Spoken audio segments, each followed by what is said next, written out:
काम पूरा हो जाने के बाद भी अपने पैसे के लिए दर दर भटक रहा है वेल्डर। सूरजपुर जिले के जनपद पंचायत भैया थान के ग्राम पंचायत भौराही निवासी प्रदीप कुमार गुप्ता द्वारा काम के बदले पैसे न मिलने की शिकायत कलेक्टर से किया गया है। बता दें कि प्रदीप कुमार गुप्ता पेशे से एक वेल्डर है।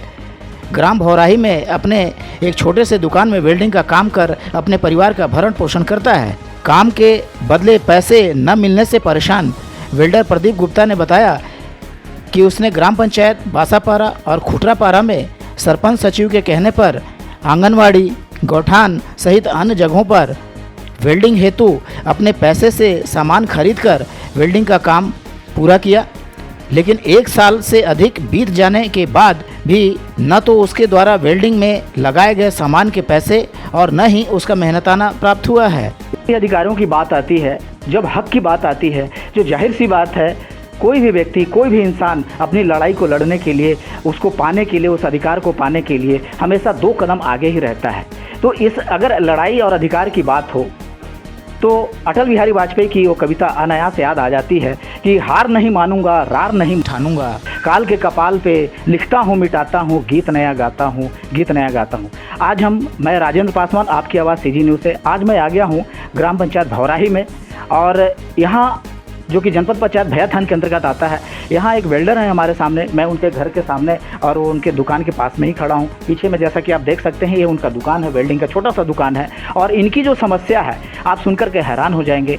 इन्होंने पंचायत की तरफ से पंचायत में काम किया है, लेकिन आज तक उसका मेहनताना इनको प्राप्त नहीं हुआ है, इनको नहीं मिल पाया है, जिसके चलते इनकी आर्थिक स्थिति बहुत ही ख़राब होती जा रही है। इन्होंने कई बार शिकायतें भी की है। आइए अब हम इन्हीं से जानते हैं ये एक्चुअली में पूरा मामला क्या है, और इनका भुगतान, जो इनके पारिश्रमिक का जो भुगतान होना चाहिए था वो क्यों नहीं हो पा रहा है, इसके लिए इन्होंने क्या क्या प्रयास किया है। तो आइए हम इन्हीं से जानते हैं। सबसे पहले अपना नाम बताइएगा। मेरा नाम प्रदीप कुमार गुप्ता है, ग्राम पंचायत भौराही का रहने वाला हूँ। तो वेल्डिंग का काम करता हूँ मैं। तो क्या समस्या क्या है आपसे? समस्या मेरा ये है कि ग्राम पंचायत डबरीपारा एवं खुटरापारा में मैं गौठान, सामुदायिक शौचालय, कचरा सेट का काम किया सरपंच और सचिव के द्वारा। उसमें मेरा कुछ राशि बकाया है। 1 साल से ये लोग गुमराह में डाले हैं, आज दूंगा कल दूंगा, और आज तक मेरा परमिट नहीं हो पाया है। तो आपका कितना पैसा फंसा है उसमें, कितनी राशि फंसी हुई है आप? मतलब खुटरापारा में मेरा 26,664 रुपया है, और बांसापारा का भी वही सचिव हैं, उनका वहाँ भी 57,000 के आसपास मेरा पैसा फंसा हुआ है। तो कौन है सचिव, वहाँ का नाम बताओ? अर्जुन सिंह वहाँ का सचिव हैं, गंगा देवी सरपंच है वहाँ का।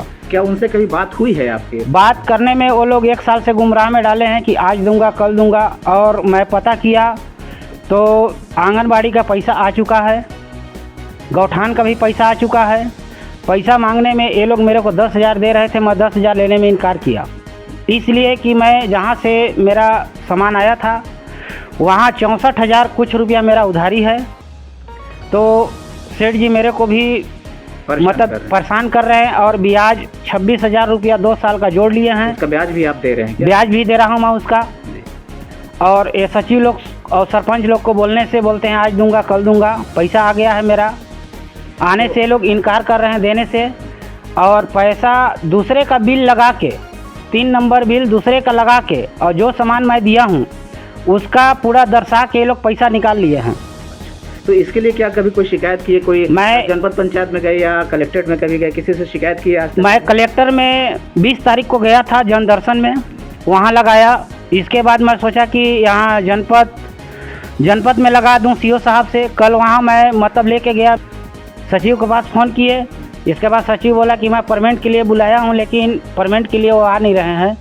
मैं वहाँ बताया सीओ साहब से कि सर मेरे को 10,000 दे रहे थे, मैं 10,000 लेने में इनकार किया, मेरा 10,000 में काम नहीं चलेगा सर। मेरे को चारों तरफ से मतलब सेठ भी सुना रहे हैं, ब्याज भी जोड़ रहे हैं, सर कितना दे पाऊंगा, गरीब आदमी, दूसरे का काम करने वाले। मतलब उस पैसा का भुगतान आपका नहीं हुआ है, बिल का भुगतान, तो आपके पारिवारिक स्थिति पे क्या असर पड़ रहा है? पारिवारिक स्थिति में सर देख लीजिए, मेरा पूरा परिवार को बुला दे रहा हूँ मैं। आज मेरा बाबा का आज चंदन पान है सर, परसों 10 करम था, पूरा परिवार को बुला दे रहा हूँ। गाँव में भी पूछ लीजिए, आज मैं उसी के लिए काम के लिए पैसा मांगा कि 10-20 हज़ार कम से कम दे दो, मैं अपना काम को निपटा सकूं। आज मेरे यहाँ चंदन पान है सर, मेरा आर्थिक स्थिति इतना ख़राब है कि अब मैं क्या बताऊं सर। जैसा कि आपने देखा, इतने व्यथित, इतने पीड़ित इस व्यक्ति का दर्द, इस वेल्डर का, इस छोटे से इस जो कारीगर हैं, जो मिस्त्री हैं, इनका दर्द अभी आपने सुना।